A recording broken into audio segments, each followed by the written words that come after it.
그런데 아마 2040년에는 아마 제 생각에는 아이를 거의 낳지 않을 거예요.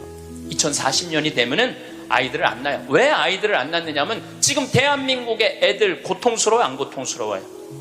공부하느냐고 고통스럽죠? 경쟁하느냐고 고통스럽죠?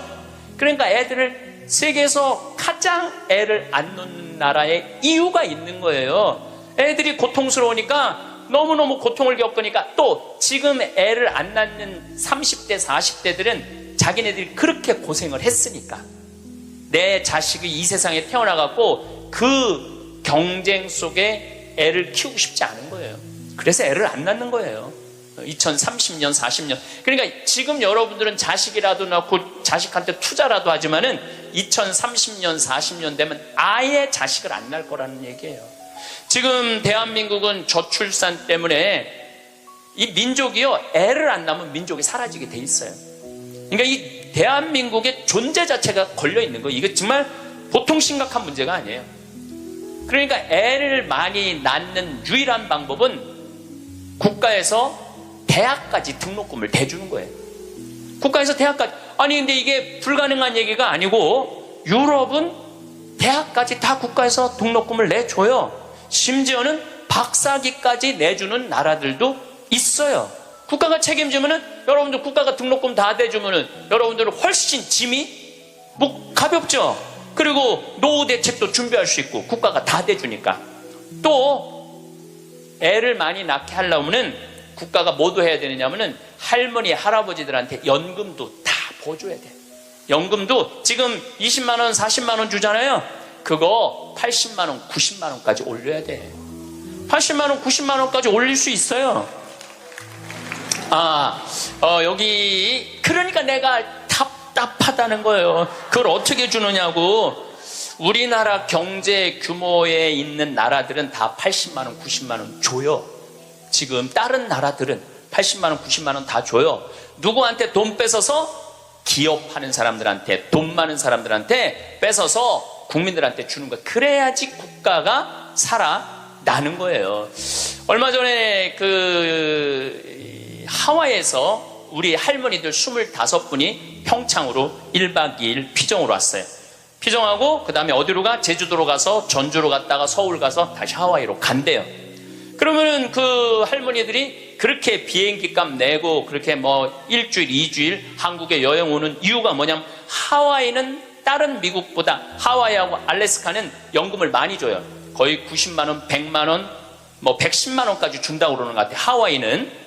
근데 이 할머니들이 돈을 안 쓰고 가만히 있어갖고 통장에 3만 달러가 넘잖아요. 그러면 다음에 연금을 줄여요.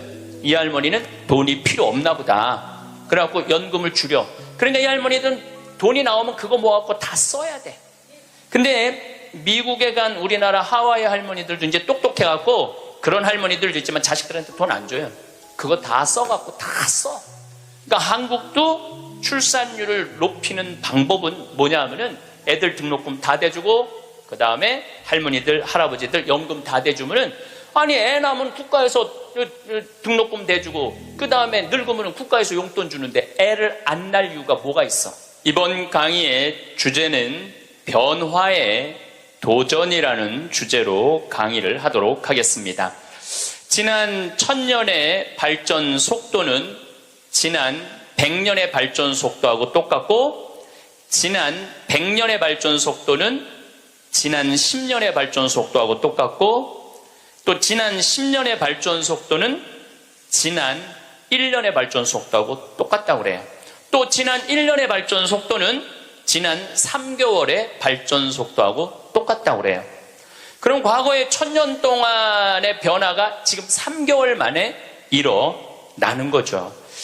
제가 지난 7월 22일 날 아프리카 잠비아에 선교 봉사를 떠났습니다. 한국에서 인천공항에서 홍콩 들르고, 홍콩에서 남아프리카 공화국 요한네스버그 공항에 가서 또 거기서 비행기를 갈아타고 잠비아까지 가는데 26시간이 걸렸어요. 26시간. 많은 분들은 이야 그러는데, 내가 만약에 1000년 전에 한국에서 잠비아를 갔다면은 1년이 걸려도 못 가요. 1년이 걸려도. 아마 제 생각에는 가다가 죽었을지도 몰라요. 가다가. 그런데 그런 아프리카 잠비아를 저는 벌써 8번을 갔다 왔어요. 그러니까 8번을 갔다 왔다는 얘기는 지난 1000년 전 사람들은 상상도 못할 만큼 빠르게 산다는 거죠. 교통적인 면에서. 그리고 보름 동안 잠비아 신학교 수녀원 짓는 거 일을 하고 그 다음이 미국 강의가 있었어요. 또 다시 잠비아에서 비행기를 타고 요하네스버그 공항에 와서 15시간 비행기를 타고 뉴욕으로 갔어요. 또 뉴욕에서 최종 목적지 LA까지 6시간 비행기를 타고 갔어요. 그것 또한 26시간이 걸렸어요. 26시간이 걸렸는데 벌써 이제 지구를 한국에서 출발해갖고 거의 3분의 2바퀴를 도는 거잖아요. 그래서 미국에서 LA, 시카고, 텍사스, 덴버, 멤피스, 최종은 다시 동부 아틀란타에 가서 강의를 하고 다시 13시간을 타고 한국으로 돌아왔어요. 지구를 한 바퀴 딱 도는데 걸리는 시간은 3일이에요. 3일. 지구를 한 바퀴 도는데 걸린 시간이 3일이에요. 1000년 전에는 지구가 그렇게 동그란지도 몰랐어요. 1000년 전에는. 돈다는 건 상상도 못했고 아마 배 타고 많이 돌았겠죠. 배 타고 돌았으면은 아마 거의 죽었을 거예요. 그런데 이렇게 제가 지구를 한 바퀴씩 매번 도는 게 벌써 한 5번 정도 이렇게 돌았어요. 그러니까 옛날 사람들에 비하면은 나는 엄청나게 빠른 속도로 살고 있는 거죠. 여러분들 서울에서부터 부산까지 KTX로 얼마가 걸려요? 2시간 반 걸려요. 앞으로 조금 무슨 기차가 나오면 30분 걸린대요. 30분. 부산에서부터 옛날에 한양까지 오는데 걸린 시간은 한 달이었다고 그래. 한 달. 야, 옛날에 한 달 걸리는 걸 2시간 반 만에 가는 거예요. 그런데 뭐가 그렇게 조급해갖고 1초도 못 기다리고 빵빵거리고 속력 내고 그런 거 보면은 현대인들이 엄청난 혜택을 누리고 있으면서도 많은 걸 뺏기는 것 같아요. 저는 요즘 운전을 할 때 거의 과속을 하지 않아요. 요즘은 내비게이션으로 여기 딱 찍으면은 평창에서부터 삼성산까지 2시간 반 정도 걸려요. 그러면 한 30분 전에 오면은 그냥 또 요즘 차가 좋아갖고 크루즈라는 걸 걸어놓으면 앞차고 간격을 자기가 알아서 껴드는 차들은 다 껴줘요.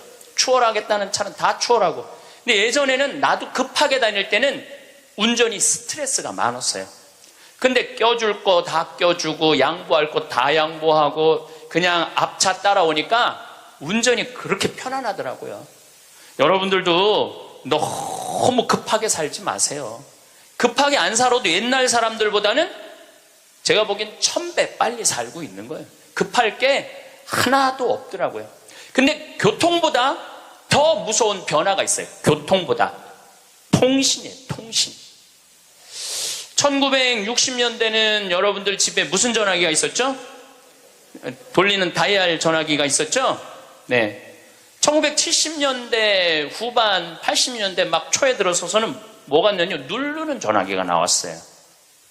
그리고 80년대 중반에는 집안에서 무선 전화기가 있었어요. 그러니까 이 거실에 이 돌리는 전화기 있을 때는 바람을 피고 싶어도 필 수가 없었어요. 거실에서 통화를 해야 되니까. 근데 이거는 뭐 화장실에 가서 들고 가서 해도 되고 그러니까 이 세상이 변하기 시작한 거죠. 1980년대 말은 드디어 우리가 알고 있는 휴대폰이 나왔어요. 휴대폰이. 이제 집 밖에서도 전화를 할 수 있는 세상이 된 거죠. 그리고 우리나라에서는 각각 나라마다 다르는데 2009년에 본격적으로 스마트폰이 나왔어요. 이 스마트폰 안에는 그래서 제가 오늘 특별히 휴대폰을 갖고 왔는데 이 안에는 모든 게 다 들어와 있어요. 이걸로 내 차 시동도 걸을 수 있고, 이걸로 텔레비도 볼 수 있고, 동영상도 볼 수 있고, 음악도 들을 수 있고, 인터넷도 할 수 있고, 유튜브도 볼 수 있고, 이게 못하는 게 없어요. 정말 못하는 게, 요 조그만 거 안에 못하는 게 없어요. 1960년대 컴퓨터가 처음 나왔을 때 컴퓨터 미사일 궤적 계산하느냐고 컴퓨터를 썼어요. 그 컴퓨터 크기는 30톤이었어요. 30톤. 그러니까 이 앞에 앉아 계신 여러분들 그런데 그거보다도 이게 성능이 더 좋아요. 훨씬 더 좋은 세상에 살고 있어요. 할머니들이 내가 명동에, 지난주에도 명동에 모임이 있어서 갔었는데 이렇게 걷다 보면 할머니들이 날 만나면 너무너무 반가워해요. 아이고, 신부님 여기서 만나다니, 명동 길에서. 그럼 할머니 네 분이 이렇게 만나면은 사진 찍자고. 휴대폰이 있으니까 사진 찍자고. 근데 또 찍을 줄을 모르니까 그 중에 제일 젊어 보이는 할머니한테 네가 찍으라고. 네가 제일 젊으니까. 이건 젊을수록 유리하잖아, 휴대폰은. 근데 이 할머니가 이런 말 합니다. 나도 잘 몰라. 그래도 네가 찍어, 신부님이랑. 이런 기회가 어딨어. 그래갖고 이제 할머니 세 분하고 나하고 이렇게 웃으면서 내가 이렇게 사진을 딱 찍으려고 웃으면은 할머니가 딱 사진을 찍으면서 하는 소리가 있어요. 신부님, 그런데 왜 내가 나와? 왜 내가 나와? 네가 나오는지 내가 나오는지도 몰라.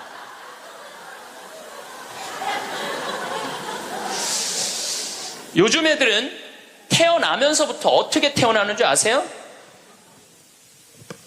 이러면서 태어나요. 이러면서, 태어나면서. 요즘 애들은. 그런데 1살, 2살도 그걸 보는데 지금 60대 넘어서는 할머니들은 지금 세상이 어떻게 돌아가고 있는지 모르는 거예요.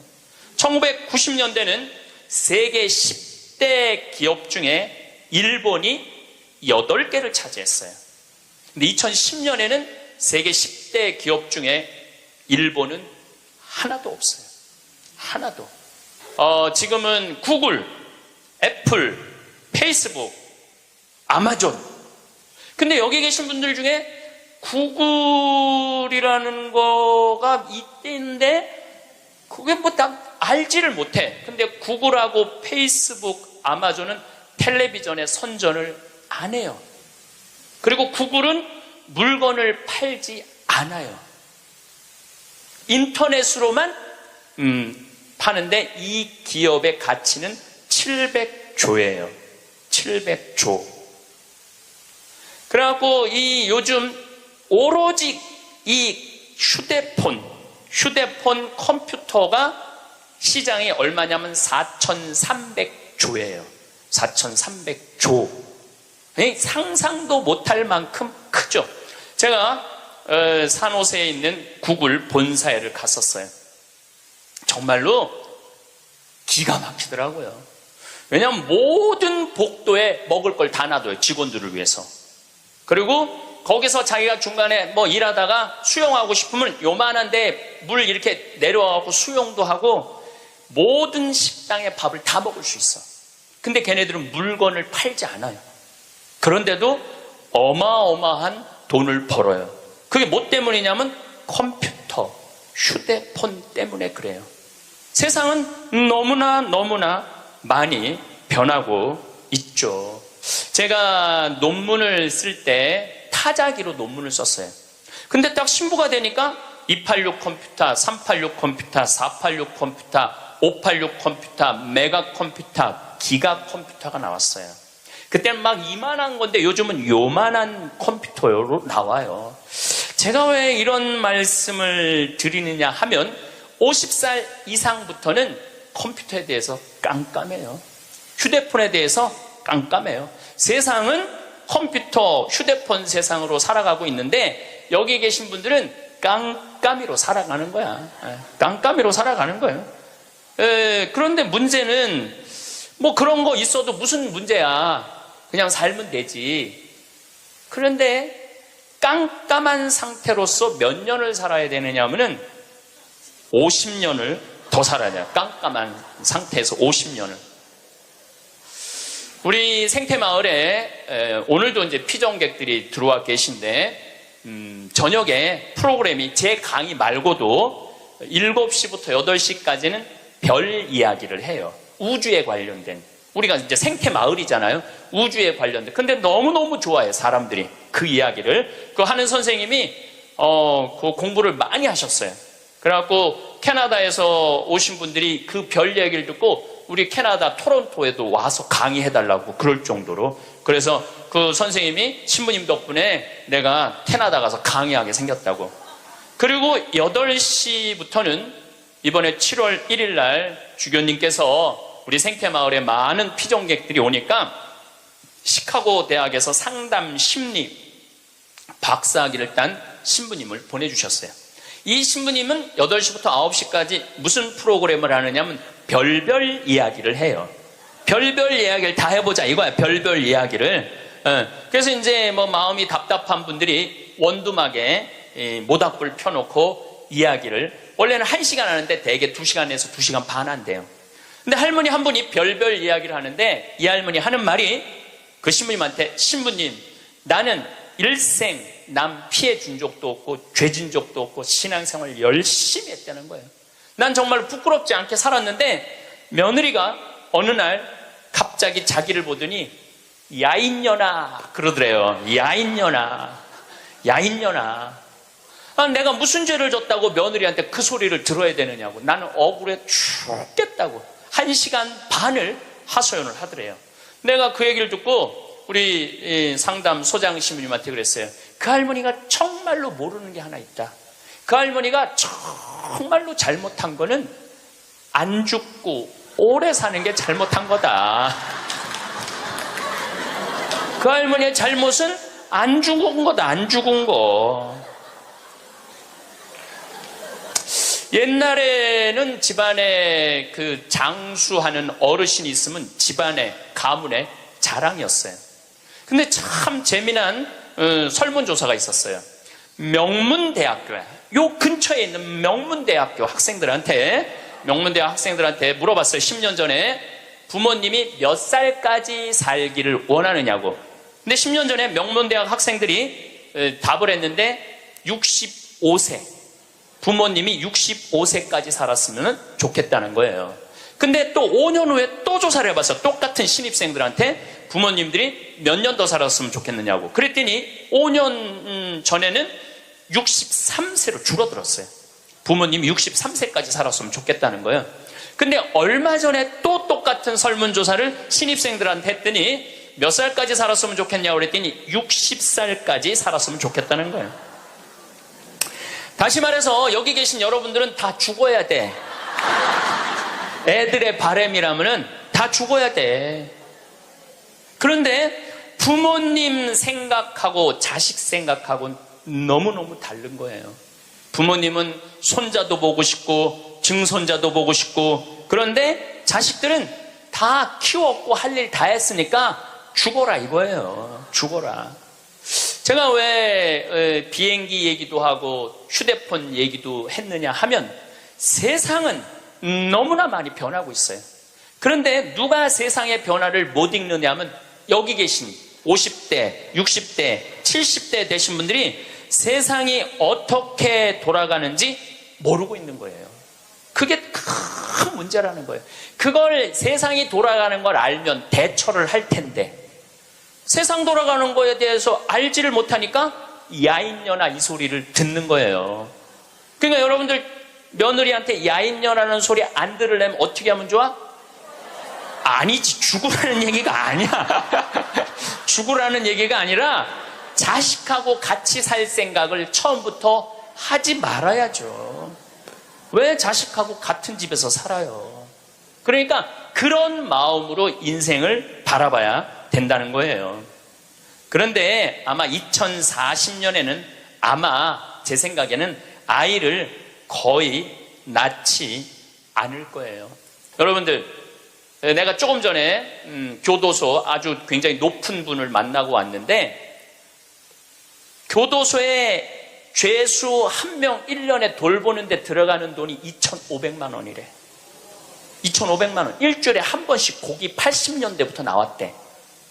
그리고 요즘 보리가 비싸갖고 다 쌀밥 준대. 다 쌀밥 준대. 보리가 비싸갖고. 그러면은 2,500만 원을 들여갖고 그 사람들을 감옥에다가 집어 넣는 게 낫느냐? 그 사람들 한 달에 200만 원씩 줘가면서 이 세상에서 건강하게 사느냐?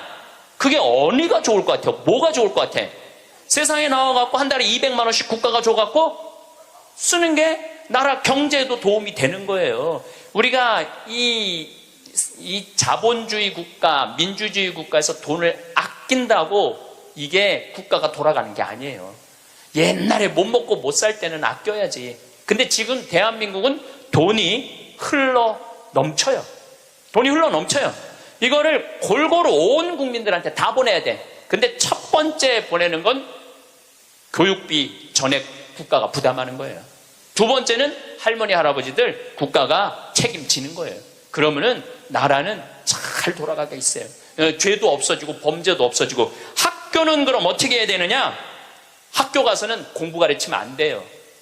경쟁을 가르치면 안 되고 사랑하는 방법, 이웃을 배려하는 방법, 협동하는 방법, 재미있게 사는 방법, 노래하고 춤추고 놀이를 가르치면은 대한민국은 정말로 행복한 나라가 될 거예요. 근데 우리는 경쟁만 앞세우는 거예요. 1등만 앞세우는 거예요. 그래서 애들이 참 착하잖아요. 그리고 순한 애들한테 뭐라 그러냐면 너 그렇게 착해 빠져갖고 어떻게 이 세상을 살라고 그래. 너 독하게 마음 먹고 살아야 돼, 세상. 그러니까 계속 독해라고 그러니까 애들이 중학교, 고등학교만 되면 독해져 있어, 애들이. 독해져 있어요. 이게 지금 대한민국이 뭐가 잘못된 거죠. 이제 앞으로 20년, 30년 후에는 우리가 굳이 공장에 가서 일하지 않아도 돼요. 왜냐하면 누가 다 할 거냐면 로봇가 다 해요. 그러면은 앞으로 20년, 30년 후에 대한민국이 행복하려면 어떻게 해야 되냐면 국민들이 뭐에 정통해야 되냐면 인문학에 정통해야 돼. 인문학이라는 건 뭐냐면은 인간의 가치는 뭐고 어떻게 살아야 되고 어떻게 잘 죽어야 되고 그 높은 정신적인 수준이 있으면은 서로 나누고 사는데 별 문제가 없다는 거예요. 앞으로는 컴퓨터가 우리 반 이상은 해요. 우리 살아가는 거 반 이상은 컴퓨터가 해요. 지난번에 알파고하고 우리 이세돌하고 바둑둔 거 아시죠? 네. 4승 1패. 알파고가 4승 1패 했어요. 이세돌이 1승을 했어. 유일한 1승이에요. 커제는 세계 바둑 1위 커제는 3전 3패. 근데 놀라운 건 알파고가 뭐라고 그랬냐면 인공지능 컴퓨터 얘기하는 거예요. 뭐라고 그랬냐면 이제는 인간하고 더 이상 바둑은 두지 않는다. 수준이 떨어져 갖고 더 이상 바둑은 두지 않는다는 거예요. 인간하고. 왜냐하면 자기 학습을 하거든. 자기 학습. 여러분들 요즘 로보 어드바이저라고 있어요. 로보 어드바이저. 이게 뭐냐면은 주식 투자할 때 이 로보 어드바이저한테 내 거 좀 투자 좀 해달라고 그러면 얘가 투자하는 거야. 근데 이 로보 어드바이저가 투자를 하면은 평균 수익률이 3에서 5%래요. 거의 돈을 날리는 경우는 없대. 그러니까 사람이 분석하는 것보다 누가 분석하는 게 커? 로봇가 분석하는 게 큰 거예요. 그러니까 이 세상이 완전히 새로운 세상으로 넘어가는 거죠. 우리 주위에는 누구라는 인공지능 컴퓨터가 이제 들어왔어요. 우리 집에. 누구라는? 얘가 뭐를 하느냐면 영화도 보여주고 음악도 틀어주고 에어컨도 틀어주고 은행 업무도 봐줘요. 기가 막힌 거예요. 대화도 해주고 주인님 일어나시라고 그러고. 그러니까 이제는 앞으로는 제가 보기엔 2040년에 가면은 결혼도 하지 않을 거예요. 결혼도. 아이를 안 낳는 게 문제가 아니라 아예 결혼을 하지 않을 거예요. 미국에서는 이제 2040년에 뭐가 나왔느냐면 성생활하는 로봇가 나왔어요. 2009년에 라스베가스에서 로봇 전시회를 했는데 록시라는 여자 컴퓨터가 나왔어요. 근데 키가 1m 70, 몸무게가 54kg. 그리고 이 고무 합성 재질로 해갖고 만지면은 여자 피부 만지는 기분이 들어요. 근데 문제는 얘는 오르가즘도 느끼는 거예요. 그러니까 굳이 이제 결혼 안 해도 돼. 아니 왜 굳이 머리 복잡한 여자하고 살아? 아니 같이 잠자리도 해주는 로봇 록시가 나왔는데, 근데 이게 가격이 얼마냐면 1,000만 원이야. 1,000만 원. 근데 앞으로 싸기도 싸죠. 싸요. 그런데 지금 2009년에 이 전시회가 시작이 됐는데, 제가 보기엔 2030년, 40년 되면은 거의 아내 역할까지 해주는 로봇가 나올 거예요. 그리고 성격도 고를 수 있대. 까칠한 여자를 고르고 싶으면 까칠한 여자를 고르고, 부드러운 여자를 고르면 부드러운 여자를 고르고. 근데 일본에서 2015년에 무슨 로봇가 나왔느냐면 아즈마 히카리라는 로봇가 나왔어요. 아즈마는 일본어로 나를 맞아주는 아내라는 로봇이야. 나를 맞아주는 아내야. 근데 놀라운 거는 이 아즈마는 취미는 애니메이션 감상이고 특기는 계란 후라이 만들기예요. 좋아하는 음식은 도너츠예요. 벌레를 매우 두려워하지만 열심히 일하는 사람을 위해서는 무엇이든지 도와주는 영웅의 여자야. 이 여자는 아침에 여보 일어나요, 출근해야죠, 남편을 깨워요. 그리고 남편이 저녁에 나 몇 시에 퇴근할 거야, 그럼 날이 더우면 에어컨을 틀어놔요. 목욕물도 데워놔요. 이 로봇은 당연히 성생활도 같이 해주는 로봇이죠. 세상이요, 여러분들이 근데 문제는 이 꼴 저 꼴 안 보고 죽으면 되는데 그 모든 꼴을 다 봐야 돼. 근데 그게 어떤 건지도 모르고 우리는 살아가는 경우가 너무 많아요. 이 록시를 만든 개발자의 최종 목표는 섹스를 넘어서서 실질적인 동반자의 여자를 만드는 게 최종 목표예요. 그러니까 단순히 상담도 고민도 위로도 해주는 거죠. 2040년이 되면은 어떤 로봇가 나오느냐면은 벌써 이제 감정을 느끼기 시작한다고 그래요. 감정을 느끼는 로봇가 나온대요. 그럼 감정을 느끼면은 뭐 이것도 연구하고 저것도 세상 책도 읽어보고 모든 요즘 빅데이터라는 게 있어요. 모든 정보를 모으는 거야. 근데 모든 정보를 모아봤더니 하느님이 있는 것 같아. 로봇가 생각해 보기엔. 그래갖고 나도 좀 세례를 받아야 되겠다. 나도 좀 신앙생활을 해야 되겠다. 그래갖고 나한테 와갖고 신부님 저 세례 좀 주세요. 저 록시가 와갖고 신부님 저 세례 받고 싶어요. 세례 줘야 돼 말아야 돼? 안 돼요? 내가 너 세례 못 줘? 그러면은 얘가 이럴 거예요. 신부님 걱정하지 마세요. 우리가 세례 주는 로봇을 만들면 돼요. 세례 주는 로봇 만들면 돼요. 이게 굉장히 복잡한 이야기인데 이게 진화의 한 과정이에요. 우리가 무슨 네안데르탈인, 무슨 호모사피엔스, 크로마뇽인, 이게 다 진화되면서 우리가 됐잖아요.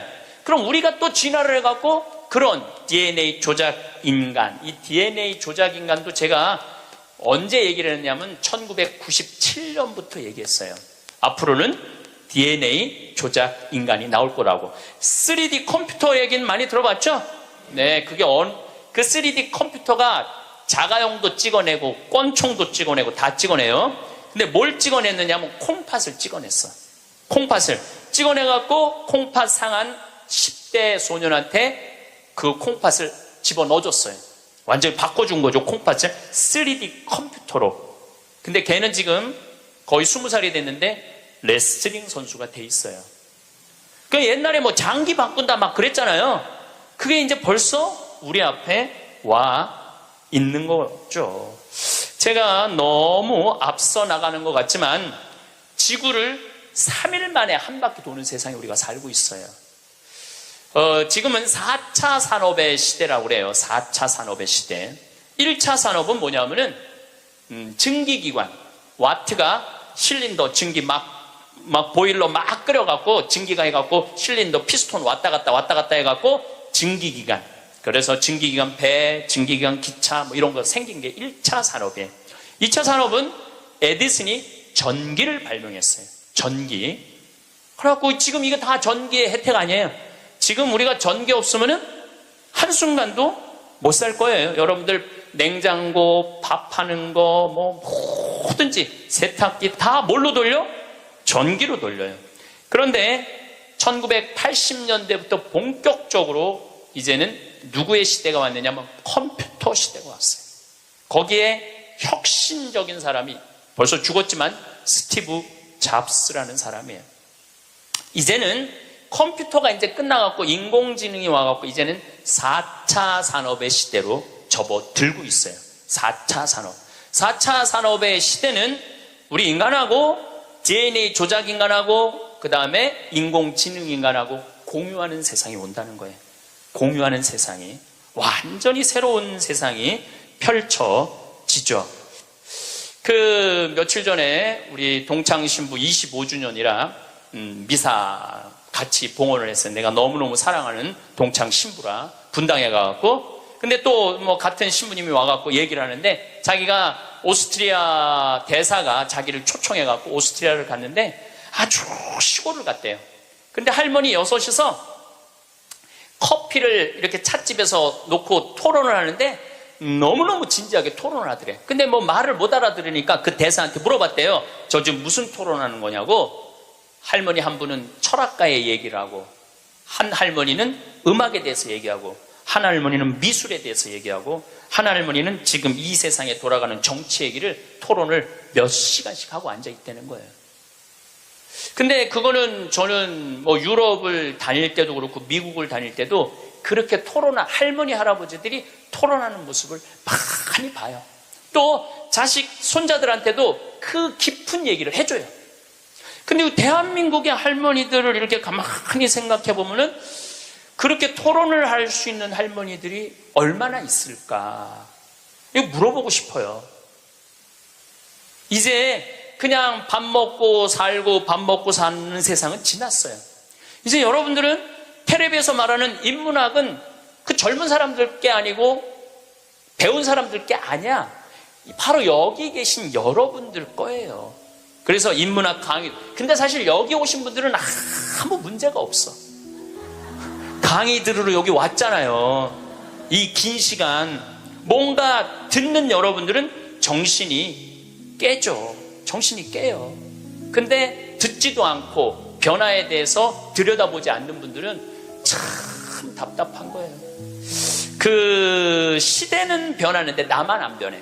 그 시대는 변하는데 나만 안 변하는 사람들을 내가 이번에 미국 가서 보고 왔어요.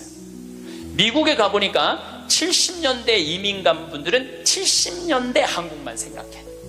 80년대 이민 간 분들은 80년대 한국만 생각해. IMF 때 쫄딱 망했을 때 이민 간 분들은 그때만 생각을 해. IMF 우리가 탈출한 지가 얼만데. 그러니까 70년대 이민 간 분들 얘기를 들어보면은 폰이 미국으로 수출했거든요. 그러면 미국의 길에 서 있는 건 다 폰이라는 거예요. 그거 무슨 깡통 찌그러뜨려갖고 폰이를 만들어갖고 수출을 했다고 그래요. 그러니까 자기는 한국차 안 산다는 거예요. 근데 폰이 만든 지가 언젠데 아직 폰이 얘기를 해. 한국에 폰이도 없는데. 그리고 내가 우리나라 차들을 타보면은요, 벤츠, BMW 부럽지 않아요. 정말로 차 잘 만들어요. 그런데 70년대 생각만 하는 거예요. 들여다보면 기회가 없으니까. 한국에 30년 동안 안 와봤으니까 그때 얘기만 하는 거예요.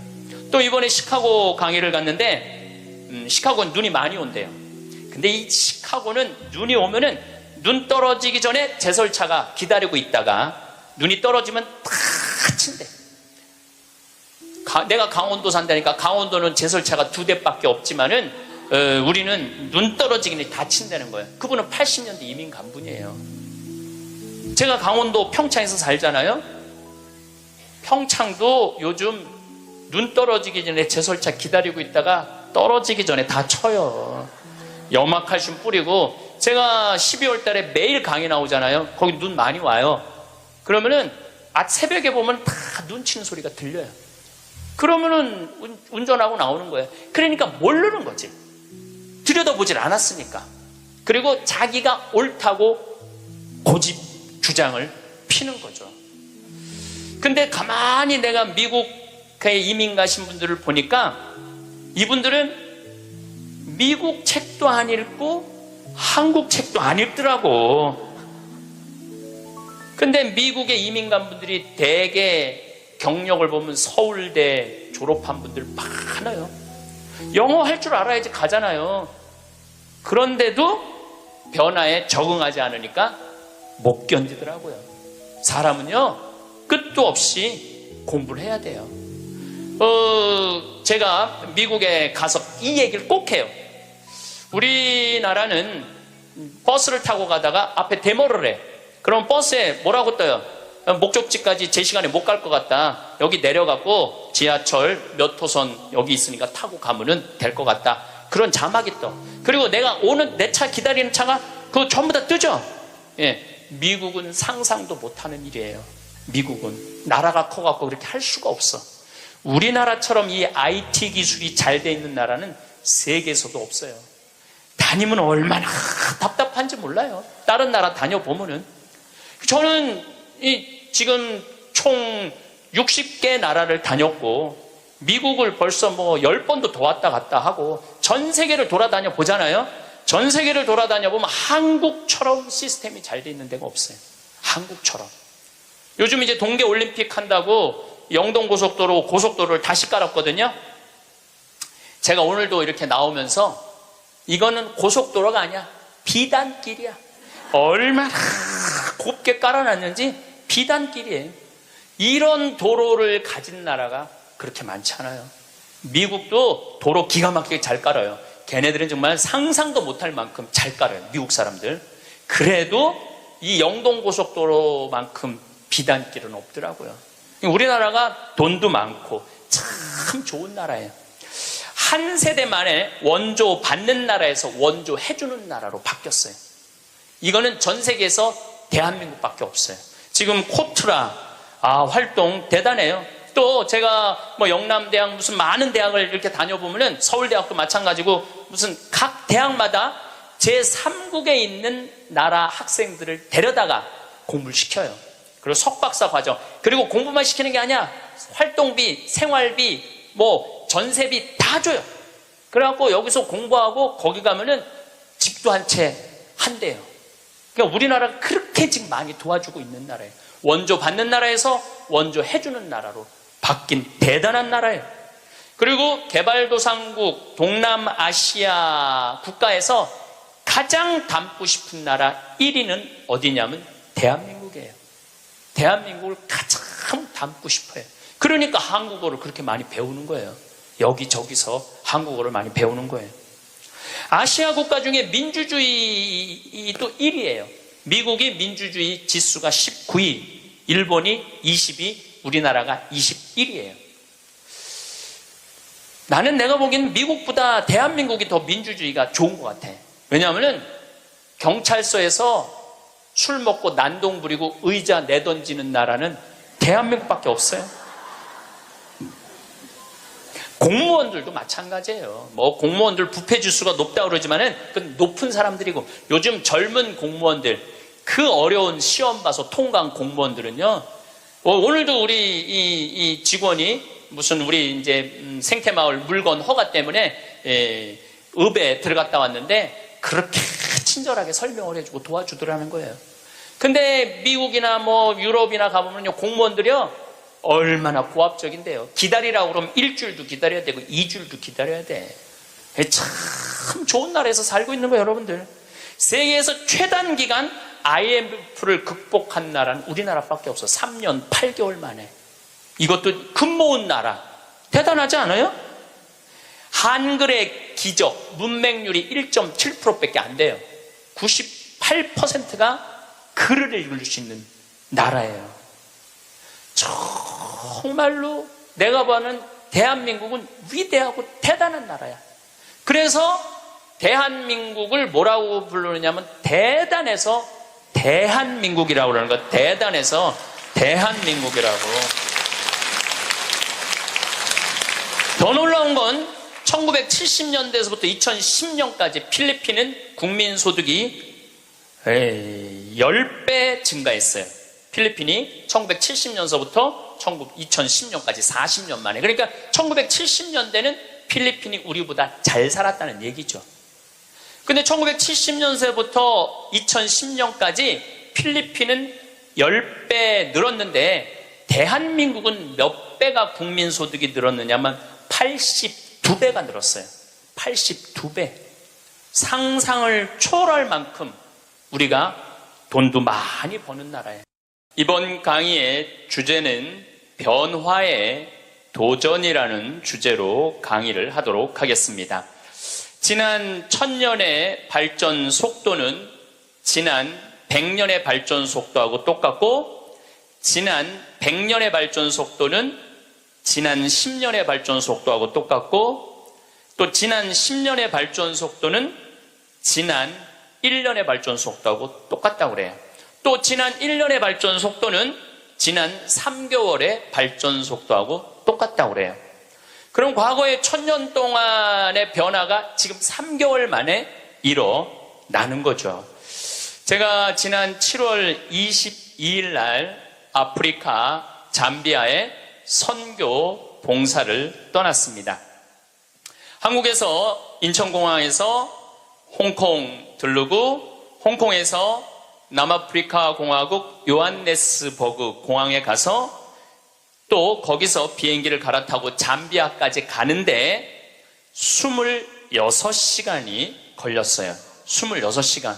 많은 분들은 이야 그러는데, 내가 만약에 1000년 전에 한국에서 잠비아를 갔다면은 1년이 걸려도 못 가요.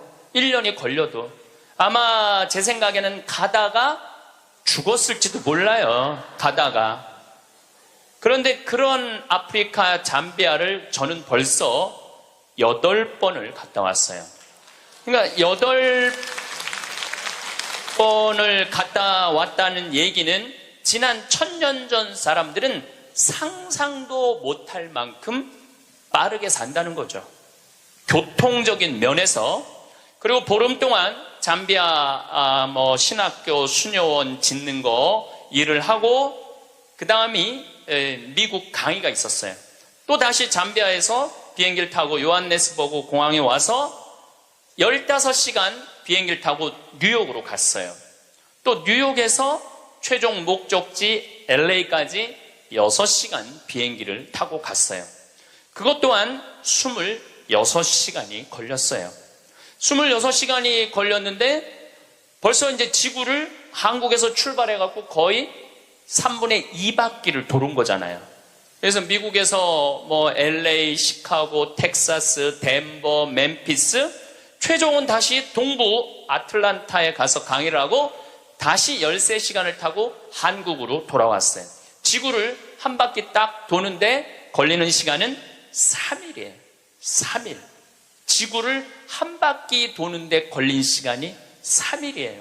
1000년 전에는 지구가 그렇게 동그란지도 몰랐어요. 1000년 전에는. 돈다는 건 상상도 못했고, 아마 배 타고 많이 돌았겠죠. 배 타고 돌았으면은 아마 거의 죽었을 거예요. 그런데 이렇게 제가 지구를 한 바퀴씩 매번 도는 게 벌써 한 5번 정도 이렇게 돌았어요. 그러니까 옛날 사람들에 비하면은 나는 엄청나게 빠른 속도로 살고 있는 거죠. 여러분들 서울에서부터 부산까지 KTX로 얼마가 걸려요? 2시간 반 걸려요. 앞으로 조금 무슨 기차가 나오면 30분 걸린대요. 30분. 부산에서부터 옛날에 한양까지 오는데 걸린 시간은 한 달이었다고 그래. 한 달. 야, 옛날에 한 달 걸리는 걸 2시간 반 만에 가는 거예요. 그런데 뭐가 그렇게 조급해갖고 1초도 못 기다리고 빵빵거리고 속욕 내고 그런 거 보면은 현대인들이 엄청난 혜택을 누리고 있으면서도 많은 걸 뺏기는 것 같아요. 저는 요즘 운전을 할 때 거의 과속을 하지 않아요. 요즘은 내비게이션으로 여기 딱 찍으면은 평창에서부터 삼성산까지 2시간 반 정도 걸려요. 그러면 한 30분 전에 오면은 그냥 또 요즘 차가 좋아갖고 크루즈라는 걸 걸어놓으면 앞차고 간격을 자기가 알아서 뭐 껴드는 차들은 다 껴줘요. 추월하겠다는 차는 다 추월하고. 근데 예전에는 나도 급하게 다닐 때는 운전이 스트레스가 많았어요. 근데 껴줄 거 다 껴주고 양보할 거 다 양보하고 그냥 앞차 따라오니까 운전이 그렇게 편안하더라고요. 여러분들도 너무 급하게 살지 마세요. 급하게 안 살아도 옛날 사람들보다는 제가 보기엔 1000배 빨리 살고 있는 거예요. 급할 게 하나도 없더라고요. 근데 교통보다 더 무서운 변화가 있어요. 교통보다 통신이에요. 통신. 1960년대는 여러분들 집에 무슨 전화기가 있었죠? 돌리는 다이얼 전화기가 있었죠? 네. 1970년대 후반 80년대 막 초에 들어서서는 뭐가 있냐면 누르는 전화기가 나왔어요. 그리고 80년대 중반에는 집안에서 무선 전화기가 있었어요. 그러니까 이 거실에 이 돌리는 전화기 있을 때는 바람을 피고 싶어도 필 수가 없었어요. 거실에서 통화를 해야 되니까. 근데 이거는 뭐 화장실에 가서 들고 가서 해도 되고 그러니까 이 세상이 변하기 시작한 거죠. 1980년대 말은 드디어 우리가 알고 있는 휴대폰이 나왔어요. 휴대폰이. 이제 집 밖에서도 전화를 할 수 있는 세상이 된 거죠. 그리고 우리나라에서는 각각 나라마다 다르는데 2009년에 본격적으로 스마트폰이 나왔어요. 이 스마트폰 안에는, 그래서 제가 오늘 특별히 휴대폰을 갖고 왔는데 이 안에는 모든 게 다 들어와 있어요. 이걸로 내 차 시동도 걸을 수 있고, 이걸로 텔레비도 볼 수 있고, 동영상도 볼 수 있고, 음악도 들을 수 있고, 인터넷도 할 수 있고, 유튜브도 볼 수 있고. 이게 못하는 게 없어요. 정말 못하는 게, 요 조그만 거 안에 못하는 게 없어요. 1960년대 컴퓨터가 처음 나왔을 때 컴퓨터 미사일 궤적 계산하느냐고 컴퓨터를 썼어요. 그 컴퓨터 크기는 30톤이었어요. 30톤. 그러니까 이 앞에 앉아 계신 여러분들 그런데 그거보다도 이게 성능이 더 좋아요. 훨씬 더 좋은 세상에 살고 있어요. 할머니들이 내가 지난주에도 명동에 모임이 있어서 갔었는데 이렇게 걷다 보면 할머니들이 날 만나면 너무너무 반가워해요. 아이고 신부님 여기서 만나다니 명동 길에서. 그럼 할머니 4분이 이렇게 만나면은 사진 찍자고. 휴대폰이 있으니까 사진 찍자고. 근데 또 찍을 줄을 모르니까 그 중에 제일 젊어 보이는 할머니한테 네가 찍으라고. 네가 제일 젊으니까. 이건 젊을수록 유리하잖아 휴대폰은. 근데 이 할머니가 이런 말 합니다. 나도 잘 몰라. 그래도 네가 찍어 신부님이랑. 이런 기회가 어딨어. 그래갖고 이제 할머니 3분하고 나하고 이렇게 웃으면서 내가 이렇게 사진을 딱 찍으려고 웃으면은 할머니가 딱 사진을 찍으면서 하는 소리가 있어요. 신부님, 그런데 왜 내가 나와? 왜 내가 나와? 네가 나오는지 내가 나오는지도 몰라.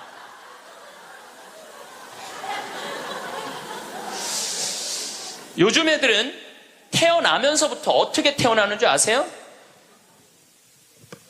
이러면서 태어나요. 이러면서 태어나면서 요즘 애들은. 그런데 1살, 2살도 그걸 보는데 지금 60대 넘어서는 할머니들은 지금 세상이 어떻게 돌아가고 있는지 모르는 거예요. 1990년대는 세계 10대 기업 중에 일본이 8개를 차지했어요. 근데 2010년에는 세계 10대 기업 중에 일본은 하나도 없어요. 하나도. 지금은 구글, 애플, 페이스북, 아마존. 근데 여기 계신 분들 중에 구글이라는 거가 있는데 그게 뭐 딱 알지를 못해. 근데 구글하고 페이스북, 아마존은 텔레비전에 선전을 안 해요. 그리고 구글은 물건을 팔지 않아요. 인터넷으로만 파는데 이 기업의 가치는 700조예요. 700조. 그래갖고 이 요즘 오로지 이 휴대폰 컴퓨터가 시장이 얼마냐면 4,300조예요. 4,300조. 상상도 못할 만큼 크죠. 제가 산호세에 있는 구글 본사에를 갔었어요. 정말로 기가 막히더라고요. 왜냐하면 모든 복도에 먹을 걸 다 놔둬요. 직원들을 위해서.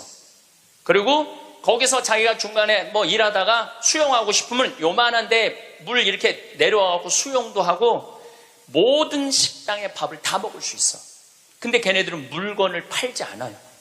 그런데도 어마어마한 돈을 벌어요.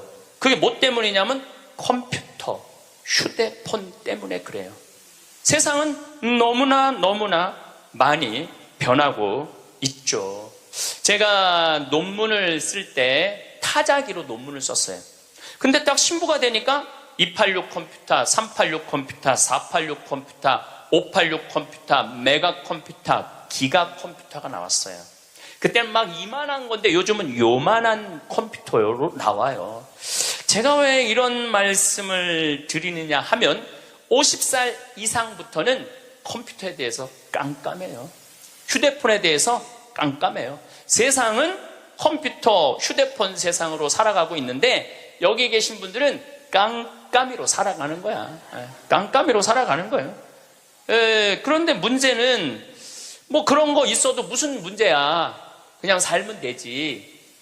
그런데 깜깜한 상태로서 몇 년을 살아야 되느냐 하면은 50년을 더 살아야 돼요. 깜깜한 상태에서 50년을. 우리 생태마을에 오늘도 이제 피정객들이 들어와 계신데 저녁에 프로그램이 제 강의 말고도 7시부터 8시까지는 별 이야기를 해요. 우주에 관련된. 우리가 이제 생태마을이잖아요. 우주에 관련된. 근데 너무너무 좋아해요. 사람들이. 그 이야기를. 그 하는 선생님이 그 공부를 많이 하셨어요. 그래갖고 캐나다에서 오신 분들이 그 별 이야기를 듣고 우리 캐나다 토론토에도 와서 강의해달라고 그럴 정도로. 그래서 그 선생님이 신부님 덕분에 내가 캐나다 가서 강의하게 생겼다고. 그리고 8시부터는 이번에 7월 1일 날 주교님께서 우리 생태마을에 많은 피정객들이 오니까 시카고 대학에서 상담 심리 박사학위를 딴 신부님을 보내주셨어요. 이 신부님은 8시부터 9시까지 무슨 프로그램을 하느냐면 별별 이야기를 해요. 별별 이야기를 다 해보자 이거야. 별별 이야기를. 그래서 이제 뭐 마음이 답답한 분들이 원두막에 모닥불 펴놓고 이야기를 원래는 1시간 하는데 대개 2시간에서 2시간 반 한대요. 근데 할머니 한 분이 별별 이야기를 하는데 이 할머니 하는 말이 그 신부님한테 신부님 나는 일생 남 피해 준 적도 없고 죄 진 적도 없고 신앙생활 열심히 했다는 거예요. 난 정말 부끄럽지 않게 살았는데 며느리가 어느 날 갑자기 자기를 보더니 야인년아 그러더래요. 야인년아 내가 무슨 죄를 졌다고 며느리한테 그 소리를 들어야 되느냐고. 나는 억울해 죽겠다고 1시간 반을 하소연을 하더래요. 내가 그 얘기를 듣고 우리 상담 소장 신부님한테 그랬어요. 그 할머니가 정말로 모르는 게 하나 있다. 그 할머니가 정말로 잘못한 거는 안 죽고 오래 사는 게 잘못한 거다. 그 할머니의 잘못은 안 죽은 거다. 안 죽은 거. 옛날에는 집안에 그 장수하는 어르신이 있으면 집안에 가문의 자랑이었어요. 근데 참 재미난 설문조사가 있었어요. 명문대학교야. 요 근처에 있는 명문대학교 명문대학 학생들한테 물어봤어요. 10년 전에 부모님이 몇 살까지 살기를 원하느냐고. 근데 10년 전에 명문대학 학생들이 답을 했는데 65세. 부모님이 65세까지 살았으면 좋겠다는 거예요. 근데 또 5년 후에 또 조사를 해봤어요. 똑같은 신입생들한테 부모님들이 몇 년 더 살았으면 좋겠느냐고. 그랬더니 5년 전에는 63세로 줄어들었어요. 부모님이 63세까지 살았으면 좋겠다는 거예요. 근데 얼마 전에 또 똑같은 설문조사를 신입생들한테 했더니 몇 살까지 살았으면 좋겠냐고 그랬더니 60살까지 살았으면 좋겠다는 거예요. 다시 말해서 여기 계신 여러분들은 다 죽어야 돼. 애들의 바람이라면은 다 죽어야 돼. 그런데 부모님 생각하고 자식 생각하고는 너무너무 다른 거예요. 부모님은 손자도 보고 싶고 증손자도 보고 싶고, 그런데 자식들은 다 키웠고 할 일 다 했으니까 죽어라 이거예요. 죽어라. 제가 왜 비행기 얘기도 하고 휴대폰 얘기도 했느냐 하면 세상은 너무나 많이 변하고 있어요. 그런데 누가 세상의 변화를 못 읽느냐 하면 여기 계신 50대, 60대, 70대 되신 분들이 세상이 어떻게 돌아가는지 모르고 있는 거예요. 그게 큰 문제라는 거예요. 그걸 세상이 돌아가는 걸 알면 대처를 할 텐데 세상 돌아가는 거에 대해서 알지를 못하니까 야인녀나 이 소리를 듣는 거예요. 그러니까 여러분들 며느리한테 야인녀라는 소리 안 들으려면 어떻게 하면 좋아? 아니지, 죽으라는 얘기가 아니야. 죽으라는 얘기가 아니라 자식하고 같이 살 생각을 처음부터 하지 말아야죠. 왜 자식하고 같은 집에서 살아요? 그러니까 그런 마음으로 인생을 바라봐야 된다는 거예요. 그런데 아마 2040년에는 아마 제 생각에는 아이를 거의 낳지 않을 거예요. 여러분들, 내가 조금 전에 교도소 아주 굉장히 높은 분을 만나고 왔는데 교도소에 죄수 한 명 1년에 돌보는 데 들어가는 돈이 2,500만 원이래. 2,500만 원. 일주일에 한 번씩 고기 80년대부터 나왔대. 그리고 요즘 보리가 비싸갖고 다 쌀밥 준대. 다 쌀밥 준대. 보리가 비싸갖고. 그러면은 2,500만 원을 들여갖고 그 사람들을 감옥에다가 집어 넣는 게 낫느냐? 그 사람들 한 달에 200만 원씩 줘가면서 이 세상에서 건강하게 사느냐? 그게 어디가 좋을 것 같아요? 뭐가 좋을 것 같아? 세상에 나와갖고 한 달에 200만 원씩 국가가 줘갖고 쓰는 게 나라 경제에도 도움이 되는 거예요. 우리가 이 자본주의 국가, 민주주의 국가에서 돈을 아낀다고 이게 국가가 돌아가는 게 아니에요. 옛날에 못 먹고 못 살 때는 아껴야지. 근데 지금 대한민국은 돈이 흘러 넘쳐요. 돈이 흘러 넘쳐요.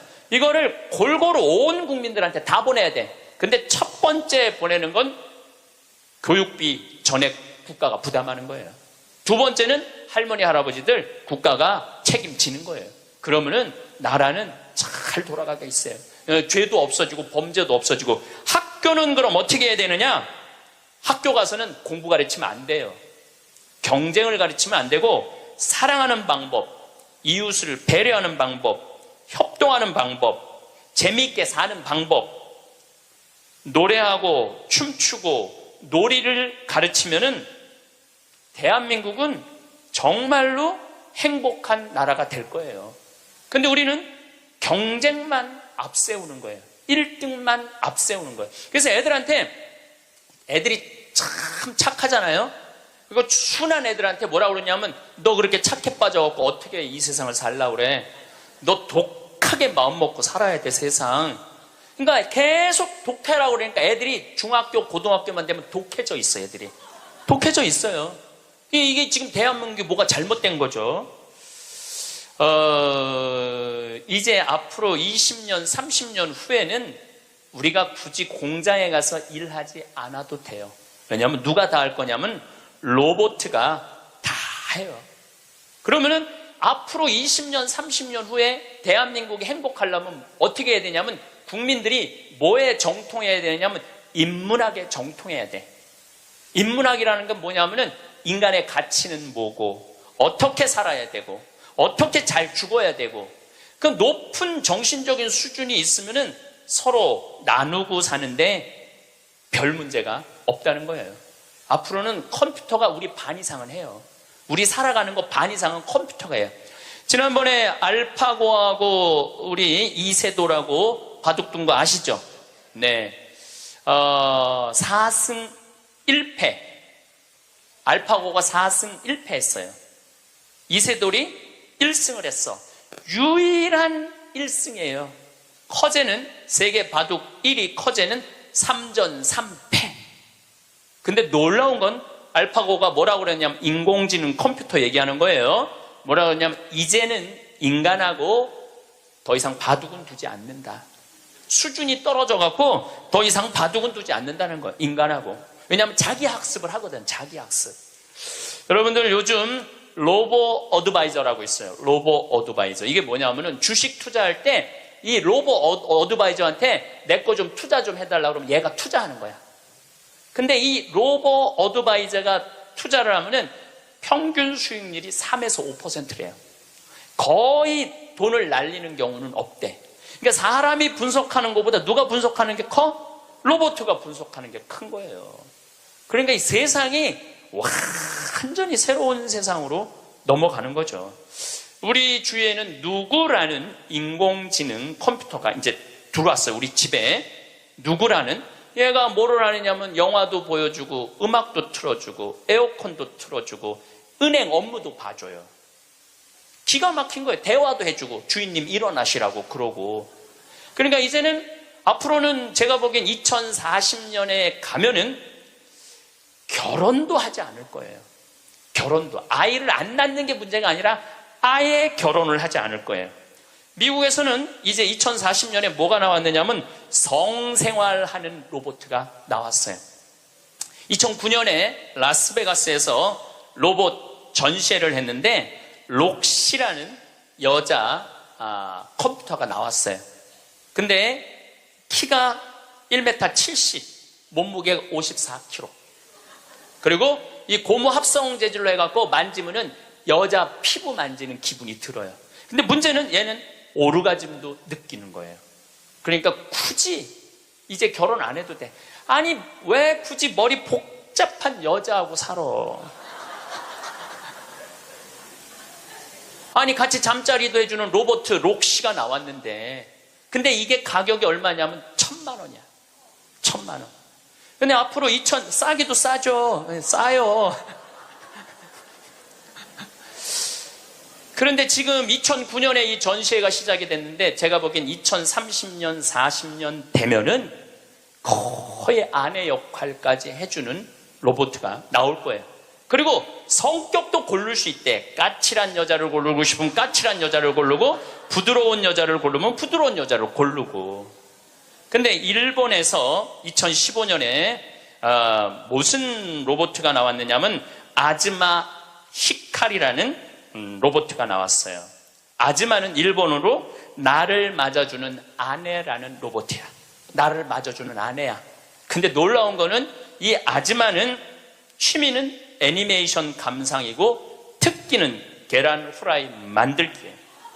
좋아하는 음식은 도너츠예요. 벌레를 매우 두려워하지만 열심히 일하는 사람을 위해서는 무엇이든지 도와주는 영웅의 여자야. 이 여자는 아침에 여보 일어나요. 출근해야죠. 남편을 깨워요. 그리고 남편이 저녁에 나 몇 시에 퇴근할 거야. 그럼 날이 더우면 에어컨을 틀어놔요. 목욕물도 데워놔요. 이 로봇은 당연히 성생활도 같이 해주는 로봇이죠. 세상이요. 근데 문제는 이 꼴 저 꼴 안 보고 죽으면 되는데 그 모든 꼴을 다 봐야 돼. 근데 그게 어떤 건지도 모르고 우리는 살아가는 경우가 너무 많아요. 이 록시를 만든 개발자의 최종 목표는 섹스를 넘어서서 실질적인 동반자의 여자를 만드는 게 최종 목표예요. 그러니까 단순히 상담도 고민도 위로도 해주는 거죠. 2040년이 되면은 어떤 로봇가 나오느냐면은 벌써 이제 감정을 느끼기 시작한다고 그래요. 감정을 느끼는 로봇가 나온대요. 그럼 감정을 느끼면은 이것도 연구하고 저것도 세상 책도 읽어보고 요즘 빅데이터라는 게 있어요. 모든 정보를 모으는 거야. 근데 모든 정보를 모아봤더니 하느님이 있는 것 같아. 로봇가 생각해 보기엔. 그래갖고 나도 좀 세례를 받아야 되겠다. 나도 좀 신앙생활을 해야 되겠다. 그래갖고 나한테 와갖고 신부님 저 세례 좀 주세요. 저 록시가 와갖고 신부님 저 세례 받고 싶어요. 세례 줘야 돼 말아야 돼? 안 돼요? 내가 너 세례 못 줘. 그러면은 얘가 이럴 거예요. 신부님 걱정하지 마세요. 우리가 세례 주는 로봇을 만들면 돼요. 세례 주는 로봇 만들면 돼요. 이게 굉장히 복잡한 이야기인데 이게 진화의 한 과정이에요. 우리가 무슨 뭐 네안데르탈인 무슨 뭐 호모사피엔스 크로마뇽인 이게 다 진화되면서 우리가 됐잖아요. 그럼 우리가 또 진화를 해갖고 그런 DNA 조작 인간, 이 DNA 조작 인간도 제가 언제 얘기를 했냐면 1997년부터 얘기했어요. 앞으로는 DNA 조작 인간이 나올 거라고. 3D 컴퓨터 얘기는 많이 들어봤죠? 네, 그게 그 3D 컴퓨터가 자가용도 찍어내고 권총도 찍어내고 다 찍어내요. 근데 뭘 찍어냈느냐면 콩팥을 찍어냈어. 콩팥을 찍어내갖고 콩팥 상한 10대 소년한테 그 콩팥을 집어넣어줬어요. 완전히 바꿔준 거죠. 콩팥을 3D 컴퓨터로. 근데 걔는 지금 거의 20살이 됐는데 레슬링 선수가 돼 있어요. 그 옛날에 뭐 장기 바꾼다 막 그랬잖아요. 그게 이제 벌써 우리 앞에 와 있는 거죠. 제가 너무 앞서 나가는 것 같지만 지구를 3일 만에 한 바퀴 도는 세상에 우리가 살고 있어요. 지금은 4차 산업의 시대라고 그래요. 4차 산업의 시대. 1차 산업은 뭐냐면은 증기기관, 와트가 실린더 증기 막 보일러 막 끓여갖고 증기가 해갖고 실린더 피스톤 왔다 갔다 해갖고 증기기관. 그래서 증기기관 배, 증기기관 기차 뭐 이런 거 생긴 게 1차 산업이에요. 2차 산업은 에디슨이 전기를 발명했어요. 전기. 그래갖고 지금 이거 다 전기의 혜택 아니에요. 지금 우리가 전기 없으면은 한순간도 못 살 거예요. 여러분들 냉장고, 밥하는 거, 뭐 뭐든지 세탁기 다 뭘로 돌려? 전기로 돌려요. 그런데 1980년대부터 본격적으로 이제는 누구의 시대가 왔느냐면 컴퓨터 시대가 왔어요. 거기에 혁신적인 사람이 벌써 죽었지만 스티브 잡스라는 사람이에요. 이제는 컴퓨터가 이제 끝나갖고 인공지능이 와갖고 이제는 4차 산업의 시대로 접어들고 있어요. 4차 산업. 4차 산업의 시대는 우리 인간하고 DNA 조작 인간하고 그 다음에 인공지능 인간하고 공유하는 세상이 온다는 거예요. 공유하는 세상이 완전히 새로운 세상이 펼쳐지죠.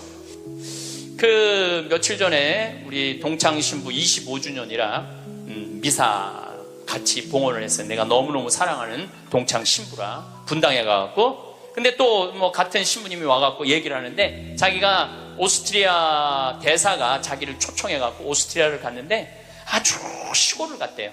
근데 할머니 여섯이서 커피를 이렇게 찻집에서 놓고 토론을 하는데 너무너무 진지하게 토론을 하더래. 근데 뭐 말을 못 알아들으니까 그 대사한테 물어봤대요. 저 지금 무슨 토론하는 거냐고. 할머니 한 분은 철학가의 얘기를 하고 한 할머니는 음악에 대해서 얘기하고 한 할머니는 미술에 대해서 얘기하고 한 할머니는 지금 이 세상에 돌아가는 정치 얘기를 토론을 몇 시간씩 하고 앉아있다는 거예요.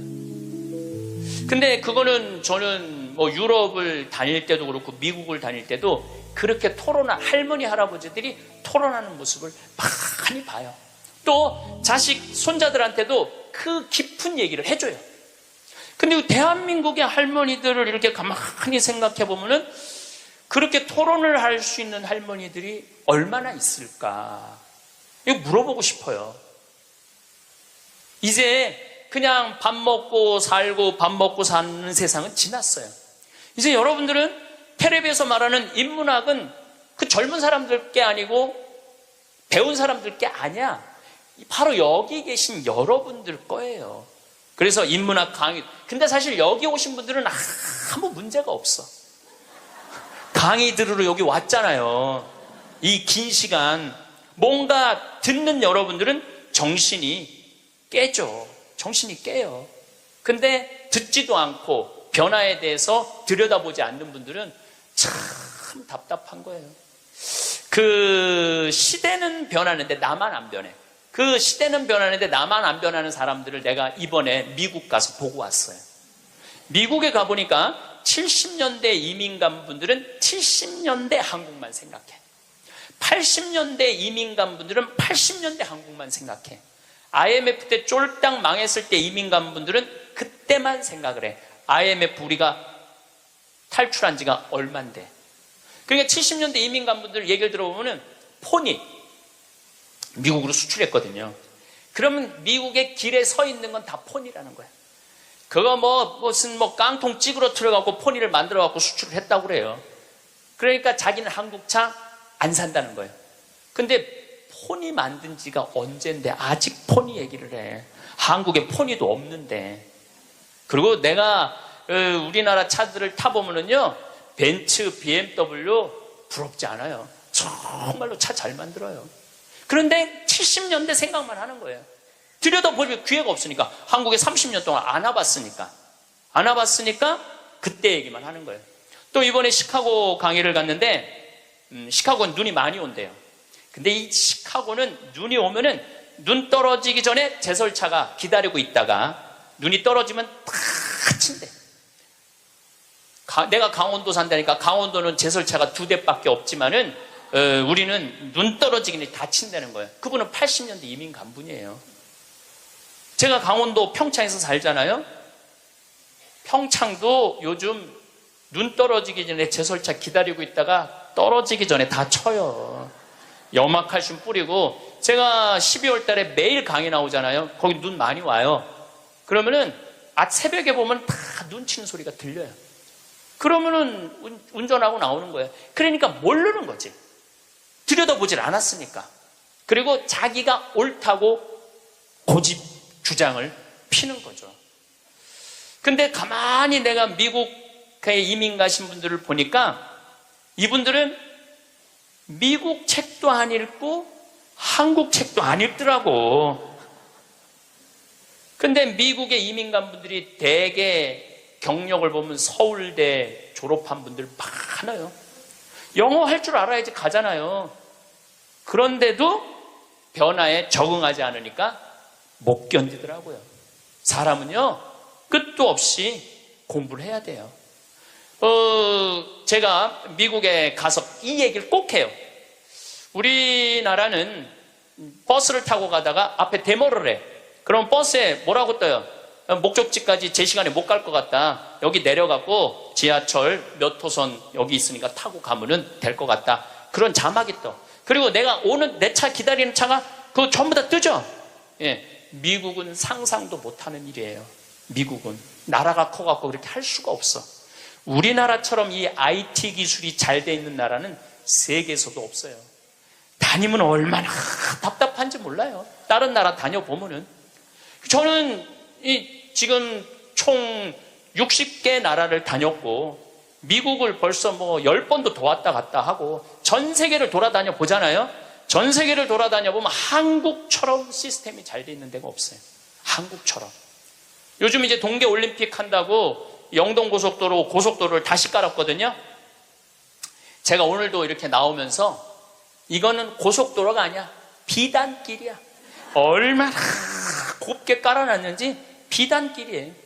이런 도로를 가진 나라가 그렇게 많지 않아요. 미국도 도로 기가 막히게 잘 깔아요. 걔네들은 정말 상상도 못할 만큼 잘 깔아요. 미국 사람들. 그래도 이 영동고속도로만큼 비단길은 없더라고요. 우리나라가 돈도 많고 참 좋은 나라예요. 한 세대 만에 원조 받는 나라에서 원조 해주는 나라로 바뀌었어요. 이거는 전 세계에서 대한민국밖에 없어요. 지금 코트라 활동 대단해요. 또 제가 영남대학 무슨 많은 대학을 이렇게 다녀보면은 서울대학도 마찬가지고 무슨 각 대학마다 제3국에 있는 나라 학생들을 데려다가 공부를 시켜요. 그리고 석박사 과정. 그리고 공부만 시키는 게 아니야. 활동비, 생활비, 전세비 다 줘요. 그래갖고 여기서 공부하고 거기 가면은 집도 한 채 한대요. 그러니까 우리나라가 그렇게 지금 많이 도와주고 있는 나라예요. 원조 받는 나라에서 원조 해주는 나라로 바뀐 대단한 나라예요. 그리고 개발도상국 동남아시아 국가에서 가장 닮고 싶은 나라 1위는 어디냐면 대한민국이에요. 대한민국을 가장 닮고 싶어요. 그러니까 한국어를 그렇게 많이 배우는 거예요. 여기저기서 한국어를 많이 배우는 거예요. 아시아 국가 중에 민주주의도 1위예요. 미국이 민주주의 지수가 19위, 일본이 20위, 우리나라가 21위예요. 나는 내가 보기엔 미국보다 대한민국이 더 민주주의가 좋은 것 같아. 왜냐하면 경찰서에서 술 먹고 난동 부리고 의자 내던지는 나라는 대한민국밖에 없어요.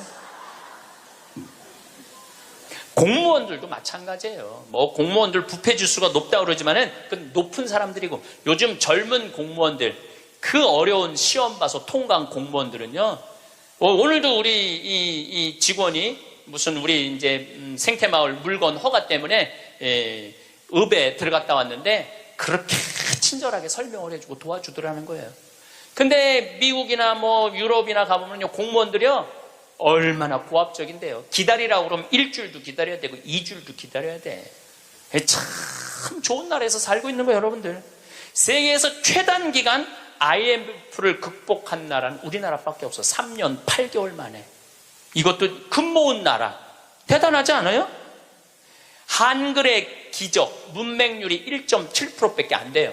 98%가 글을 읽을 수 있는 나라예요. 정말로 내가 보는 대한민국은 위대하고 대단한 나라야. 그래서 대한민국을 뭐라고 부르느냐면 대단해서 대한민국이라고 그러는 거야. 대단해서 대한민국이라고. 더 놀라운 건 1970년대에서부터 2010년까지 필리핀은 국민소득이 10배 증가했어요. 필리핀이 1970년서부터 2010년까지 40년 만에. 그러니까 1970년대는 필리핀이 우리보다 잘 살았다는 얘기죠. 근데 1970년서부터 2010년까지 필리핀은 10배 늘었는데 대한민국은 몇 배가 국민소득이 늘었느냐면 82배가 늘었어요. 82배. 상상을 초월할 만큼 우리가 돈도 많이 버는 나라예요. 중소기업 대표로 은퇴 3년 차인 박모 씨. 회사 생활을 할 때 일도 잘하고 애살이 있었어요. 성공한 사람들을 보면 크게 두 부류로 나뉘는 걸 알 수 있습니다. 하나는 자신이 성공했다고 여기저기 떠벌리고 다니는 사람들, 그리고 또 하나는 조용히 아무 말 없이 자기 삶을 사는 사람들입니다. 우리는 흔히 성공을 하면 자연스럽게 자랑하고 싶어질 거라고 생각하죠. 좋은 차를 사고 비싼 시계를 차고 SNS에 멋진 사진을 올리고 싶을 겁니다. 왜냐하면 그렇게 하면 남들이 나를 더 인정해 줄 거라고 믿으니까요. 하지만 현실은 그렇지 않습니다. 오히려 진짜 성공한 사람들은 그렇게 행동하지 않습니다. 왜냐하면 보여줄 필요가 없기 때문입니다. 돈이 많다고 높은 자리에 있다고 유명하다고 해서 굳이 그걸 드러낼 필요는 없습니다. 그걸 아는 사람들은 이미 알고 있고 모르는 사람들은 알 필요가 없죠. 그런데도 굳이나 성공했다고 떠드는 사람들이 있습니다. 그런 사람들은 왜 그럴까요? 간단합니다. 그 사람들은 사실 그렇게까지 성공한 게 아니기 때문입니다. 우리는 종종 SNS에서 성공한 사람들을 봅니다. 해외여행을 가고 고급 레스토랑에서 밥을 먹고 멋진 차를 타고 다니는 모습? 그런데 가만히 보면 그런 걸 보여주는 사람들은 언제나 뭔가를 팔고 있습니다. 강의를 팔든 자기 브랜드를 홍보하든 아니면 단순히 자기 자존감을 유지하려고 하든 간에 결국 목적이 있는 거죠. 진짜 부자들은 그렇게 하지 않습니다. 오히려 조용히 아무도 모르게 자기 일을 합니다. 왜냐하면 자랑해서 얻을 게 없기 때문입니다. 오히려 괜히 잘난 척했다가 사람들에게 이용당하거나 시기와 질투를 받거나 쓸데없는 오해를 사는 게 더 피곤합니다. 이건 단순한 돈 이야기가 아닙니다. 사회적인 성공을 이룬 사람들도 마찬가지입니다. 진짜 실력 있는 사람들은 자기 실력을 굳이 떠벌리지 않습니다. 왜냐하면 그럴 필요가 없으니까요. 자기 분야에서 최고라면 사람들이 먼저 알아서 찾아옵니다. 반대로 실력이 부족한 사람일수록 자기를 포장하려고 애씁니다. 우리가 흔히 듣는 말이 있죠. 빈수레가 요란하다. 이 말이 괜히 있는 게 아닙니다. 정말 내실이 있는 사람들은 굳이 시끄럽게 굴지 않습니다. 반대로 겉만 번지르르한 사람들은 자기가 얼마나 대단한지 떠들고 다닙니다. 이걸 좀 더 현실적인 예로 들어볼까요? 동창회에 나가면 꼭 이런 사람이 있습니다. 옛날에는 별거 아니었는데 갑자기 잘 됐다고 나타나서 자기가 얼마나 성공했는지 자랑하는 사람. 처음에는 다들 와 대단하다 하고 들어주지만 시간이 지나면 어떨까요? 대부분 속으로 이렇게 생각할 겁니다. 저 사람 뭐 저렇게까지 티를 내? 결국 그런 사람은 점점 멀어지게 됩니다. 반면에 정말 성공한 사람들은 조용합니다. 굳이 자기가 어떻게 살고 있는지 설명하지 않죠. 그런 사람들은 오히려 주변에서 먼저 알아보고 자연스럽게 존경을 받습니다. 그게 진짜 성공입니다. 그럼 우리는 어떻게 해야 할까요? 내가 뭔가를 이루었을 때 굳이 남들에게 알릴 필요가 있을까요? 물론 가까운 사람들에게 좋은 소식을 전하는 건 좋습니다. 하지만 굳이 모든 사람들에게 나 이렇게 잘 살고 있어요 하고 알릴 필요는 없습니다. 그런 행동은 결국 나에게 득이 되지 않습니다. 성공이라는 건 원래 조용한 겁니다. 내가 잘 되고 있으면 주변 사람들이 자연스럽게 알게 됩니다. 굳이 내가 말하지 않아도 내 행동과 태도에서 묻어나오게 되어 있습니다. 그러니 굳이 보여주려고 애쓰지 마세요. 오히려 그게 더 진짜 성공한 사람의 태도입니다. 사람은 사회적 동물이라고 하잖아요. 혼자 살아갈 수 없고 결국 사람과의 관계 속에서 기쁨도 얻고 때로는 상처도 받습니다. 그런데 한 가지 생각해 볼 게 있어요. 우리가 정말 인간관계가 필요해서 맺고 있는 걸까요? 아니면 그냥 그래야 한다고 배워서 어쩔 수 없이 유지하고 있는 걸까요? 어릴 땐 친구 많으면 좋다고 하죠. 사회생활에서도 인맥이 중요하다는 말을 많이 합니다. 그런데 정작 주변을 보면요. 인간관계가 넓은 사람일수록 스트레스를 더 많이 받아요. 전화벨이 울릴 때마다 이번엔 또 무슨 부탁일까 싶고 단체 채팅방에서 메시지가 올 때마다 이걸 또 어떻게 대답해야 하나 고민하죠. 관계가 많아질수록 책임과 피로도 함께 늘어나는 겁니다. 어떤 사람들은 인간관계를 줄이면 외롭지 않겠냐고 해요. 그런데 가만히 생각해보면 진짜 외로움을 느끼는 순간이 언제인지 아세요? 오히려 불필요한 인간관계 속에 있을 때입니다. 같이 밥을 먹고 얘기를 나누는데도 뭔가 허전하고 대화가 컥 돌고 속마음을 나누지도 못할 때, 그럴 때 우리가 더 외롭다고 느끼죠. 그렇다고 당장 인간관계를 다 끊어버릴 순 없겠죠. 하지만 적어도 내가 정말 소중하게 여겨야 할 관계와 그냥 관성적으로 유지하는 관계는 구분할 필요가 있습니다. 예를 들어 매번 나한테 부탁만 하고 정작 내가 어려울 땐 연락 한 번 없는 사람. 내가 실수하면 뒷담화를 하면서 내 앞에서는 웃는 사람. 이런 관계를 굳이 계속 이어갈 이유가 있을까요? 가끔은 이런 경험도 있을 거예요. 우연히 어떤 사람과 친해졌는데 만난 지 얼마 되지도 않았는데 너무 많은 걸 털어놓는 사람들 있죠. 자기 속사정부터 가족 문제, 직장 고민까지 쏟아내는 사람들. 이런 경우 두 가지의 가능성이 큽니다. 하나는 그냥 감정적으로 의존할 사람이 필요해서일 수도 있고 또 하나는 내가 믿을 만한 사람인지 떠보는 걸 수도 있어요. 어떤 경우든 이런 관계는 오래가기 어렵습니다. 사실 친밀함이라는 건 시간이 필요한 법이에요. 적당한 거리를 두고 천천히 서로를 알아가야 하는데 초반부터 급격하게 가까워진 관계는 쉽게 무너지는 경우가 많습니다. 처음엔 친하다고 생각했는데 어느 순간 사소한 일로 틀어지고 결국 남보다 못한 사이가 되는 거죠. 그러면 인간관계를 어떻게 해야 할까요? 답은 간단합니다. 억지로 맺지 말고 굳이 유지하려고도 하지 않는 거예요. 내가 편한 관계라면 자연스럽게 이어질 것이고 그렇지 않다면 서서히 멀어질 겁니다. 그리고 그걸 억지로 붙잡지 않아도 괜찮습니다. 관계를 유지하는데 에너지를 쓰기보다는 정말 소중한 관계에 집중하는 게 더 낫지 않을까요? 어떤 사람은 내가 인간관계를 줄이면 나중에 나 혼자 남는 거 아니냐 걱정하기도 해요. 그런데 생각해보면요. 진짜 나를 위하는 사람은 많지 않아요. 인간관계를 줄인다고 해서 완전히 혼자가 되는 게 아닙니다. 오히려 불필요한 관계를 정리하고 나면 남아있는 관계들이 더 단단해지고 가치 있게 느껴질 겁니다. 예전엔 인맥이 자산이라는 말을 많이 했어요. 그런데 요즘은 꼭 그렇지도 않죠. 오히려 불필요한 인간관계가 많으면 그게 짐이 될 수도 있어요. 적당한 거리, 적당한 선. 이걸 잘 지키는 게 결국엔 가장 편한 인간관계를 유지하는 방법 아닐까요? 한번 곰곰이 생각해 보세요. 지금 내 주변에 있는 사람들 중에서 내가 정말 편하게 만날 수 있는 사람이 몇 명이나 되는지, 내가 억지로 맞춰주고 있는 관계는 없는지. 관계를 줄이면요, 외로워지는 게 아니라 오히려 더 자유로워집니다. 그리고 자유로워진 만큼 내 인생에서 정말 중요한 것에 집중할 수 있게 됩니다. 인간관계 너무 많은 걸 신경 쓰다 보면 정작 중요한 걸 놓칠 수 있어요. 그러니까 이제는 한 번쯤 정리해보는 것도 나쁘지 않을 겁니다. 사람들이 돈을 많이 벌고 싶어 하는 이유가 뭘까요? 단순히 돈이 많으면 좋으니까? 물론 그것도 있겠지만 사실 돈을 원하는 진짜 이유는 더 나은 삶을 살기 위해서겠죠. 그런데 문제는 돈을 많이 번다고 해서 반드시 삶이 나아지는 건 아니라는 겁니다. 오히려 더 많이 벌수록 더 많이 쓰게 되는 경우가 많아요. 가끔 이런 생각해 본 적 없으세요? 예전에는 돈이 지금보다 훨씬 적었는데 이상하게 그때가 더 여유로웠던 것 같다. 왜 그럴까요? 사실 우리가 원하는 건 돈 그 자체가 아니라 돈을 통해 얻을 수 있는 자유인데 돈을 벌면 벌수록 그 자유를 잃어버리는 경우가 많아요. 더 좋은 차, 더 좋은 집, 더 좋은 옷을 사면서 점점 더 많은 돈이 필요해지고 결국엔 돈을 벌기 위해 또다시 일해야 하는 악순환에 빠지게 되는 거죠. 한번 생각해 봅시다. 우리가 정말 필요해서 뭔가를 사는 경우가 얼마나 될까요? 필요해서라기보다는 남들이 가지고 있으니까, 없어 보이기 싫으니까, 혹은 그냥 기분 전환을 위해서 소비하는 경우가 훨씬 많아요. 그리고 그런 소비를 할 때마다 스스로 이렇게 합리화를 하죠. 이 정도는 나를 위한 투자야.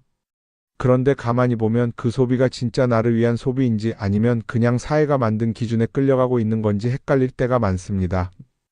예를 들어 예전에는 스마트폰 하나면 충분했는데 이제는 스마트워치도 있어야 하고 무선 이어폰도 필요하고 태블릿도 있어야 할 것 같고, 하나를 사면 또 다른 무언가가 필요해지는 시기예요.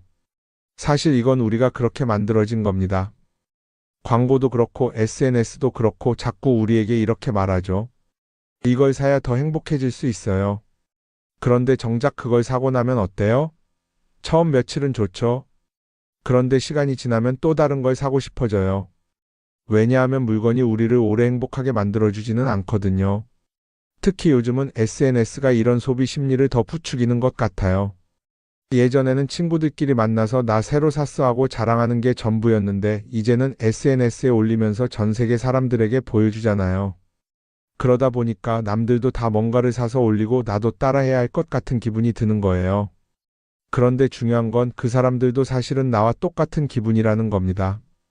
내가 남을 부러워하는 만큼 나도 누군가에게 부러움을 사려고 애쓰고 있는 거죠. 결국 끝없는 비교와 소비 속에서 진짜 중요한 걸 놓치게 되는 겁니다. 한번 이렇게 생각해보면 어떨까요? 만약 내가 지금부터 딱 1년 동안 불필요한 소비를 하지 않는다면 내 삶이 어떻게 변할까? 아마 처음에는 답답할 수도 있어요. 사고 싶었던 걸 참아야 하니까. 그런데 그걸 몇 번 참고 나면 어느 순간 깨닫게 될 겁니다. 내가 굳이 이걸 안 사도 괜찮네? 그렇게 불필요한 소비가 줄어들면 자연스럽게 돈이 쌓이겠죠. 그런데 돈이 쌓이는 것보다 더 중요한 게 있어요. 바로 마음의 여유가 생긴다는 겁니다. 돈을 쓰지 않는다고 해서 불행해지는 게 아니라 오히려 소비로부터 자유로워지면서 진짜 행복을 찾을 수 있어요. 물론 이걸 실천하는 게 쉽지는 않겠죠. 우리 주변에는 소비를 부추기는 것들이 너무 많으니까요. 하지만 적어도 이런 건 해볼 수 있습니다. 뭔가를 사고 싶을 때 한 번만 스스로에게 물어보는 거예요. 이게 정말 나한테 필요한 걸까? 아니면 그냥 순간적인 욕심일까? 만약 그 질문을 던졌을 때 5초 안에 당연히 필요하지 라는 답이 나오지 않는다면 사실 그건 없어도 되는 물건일 가능성이 큽니다. 정말 필요한 건 고민할 필요도 없이 바로 떠오르거든요. 그러니까 이제는 한 번쯤 생각해 봐야 할 것 같아요. 나는 지금 내가 원하는 삶을 살고 있는 걸까? 아니면 남들이 만든 기준에 맞추기 위해 내 시간을 팔고 있는 걸까? 소비를 줄인다는 건 단순히 돈을 아끼는 게 아닙니다. 그건 결국 내 삶의 선택권을 되찾는 일이거든요. 돈을 많이 버는 것도 중요하지만 더 중요한 건 그 돈을 어떻게 쓰느냐입니다. 그리고 때로는 아무것도 사지 않는 게 최고의 선택일 수도 있어요. 우리는 요즘 SNS 없이 사는 게 거의 불가능한 시대에 살고 있죠. 아침에 눈 뜨자마자 휴대폰을 확인하고 출근길에도 SNS를 보고 잠들기 전까지도 계속 들여다봅니다. 그러면서 남들이 어떻게 사는지 보고 나도 모르게 비교하게 되고 때로는 초조해지기도 하죠. SNS에 올라오는 사진들 한번 보세요. 맛집에서 멋진 음식을 먹고 해외여행을 다니고 좋은 옷을 입고 성공한 삶을 사는 사람들. 그런데 가만히 보면 이 사람들이 정말 행복해서 저런 사진을 올리는 걸까요? 아니면 그냥 행복해 보이고 싶은 걸까요? 실제로 SNS에 가장 많이 올라오는 사진이 뭔지 아세요? 남들이 부러워할 만한 순간들입니다.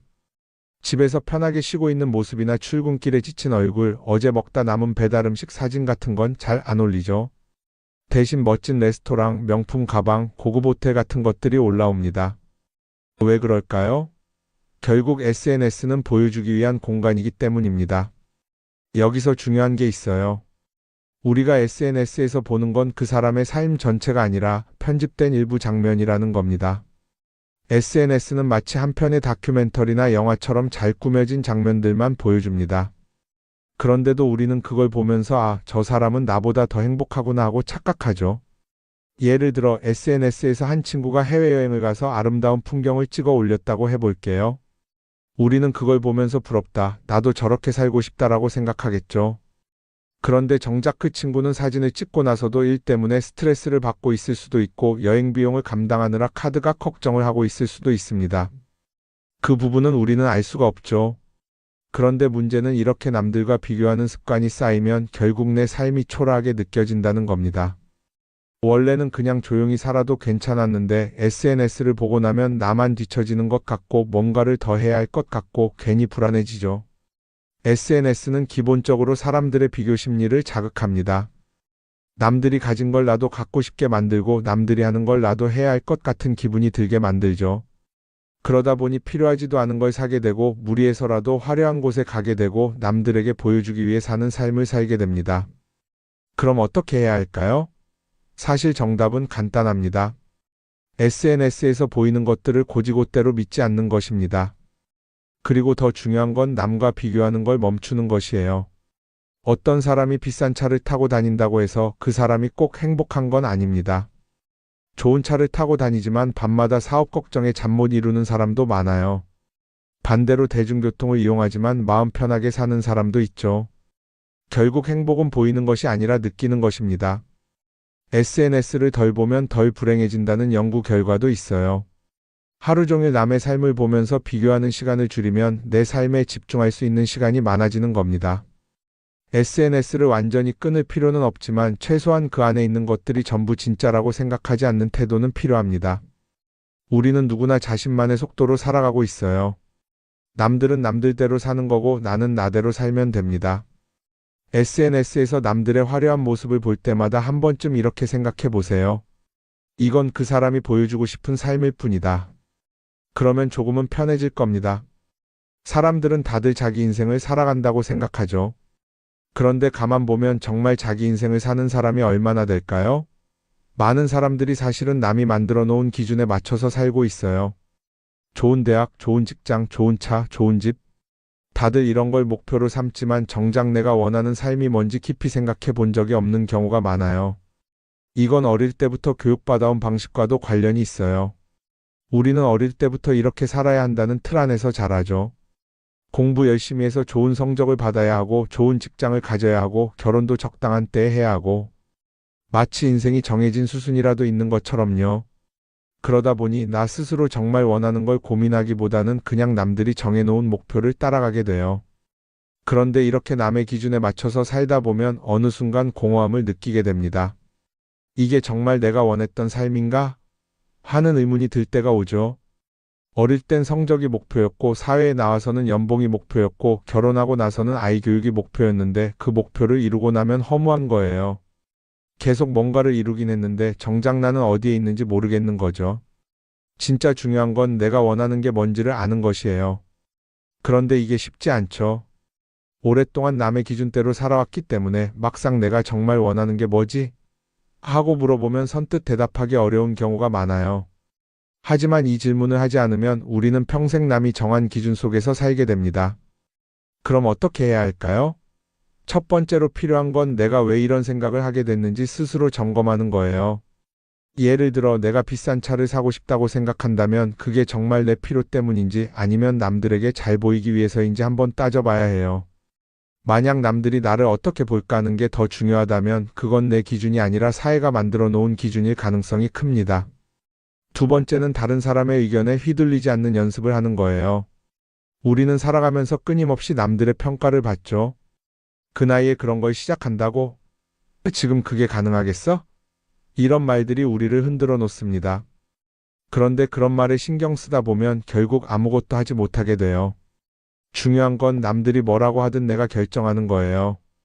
물론 남의 조언을 들을 수도 있고 참고할 수도 있죠. 하지만 최종 결정은 항상 내 몫이어야 합니다. 내가 결정하고 내가 책임지는 거. 그렇게 해야 내 삶을 온전히 내 것으로 만들 수 있어요. 세 번째는 내가 한 선택에 책임지는 자세를 가지는 거예요. 많은 사람들이 무언가를 선택하고 나서도 후회하죠. 괜히 이걸 했나? 이 선택이 잘못된 건 아닐까? 그런데 한 가지 확실한 건 후회한다고 해서 과거가 바뀌지는 않는다는 거예요. 내가 한 선택이라면 그 선택이 틀렸다고 해도 받아들이고 그 안에서 최선을 다하는 게 더 중요해요. 이렇게 말하면 그럼 실수하면 어떡하죠? 라고 걱정하는 분들도 있을 거예요. 하지만 생각해보면 우리가 실수를 두려워하는 이유도 결국 남의 시선 때문이에요. 내가 실패하면 남들이 날 어떻게 볼까? 이런 걱정이 더 크죠. 그런데 남들은 생각보다 우리한테 관심이 없어요. 우리가 성공하든 실패하든 남들은 자기 삶을 사느라 바빠요. 그러니까 내 인생의 주인은 결국 나 자신이라는 걸 명확히 할 필요가 있어요.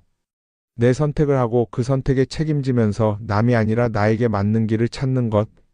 그게 진짜로 내 삶을 살아가는 방법이 아닐까요? 어쩌면 우리는 너무 오랫동안 이렇게 살아야 한다는 틀 속에 갇혀 있었는지도 모릅니다. 하지만 이제는 한 번쯤 생각해 봐야 합니다. 나는 진짜 내 삶을 살고 있는가? 그리고 만약 아니라면 지금부터라도 조금씩 바꿔보면 어떨까요?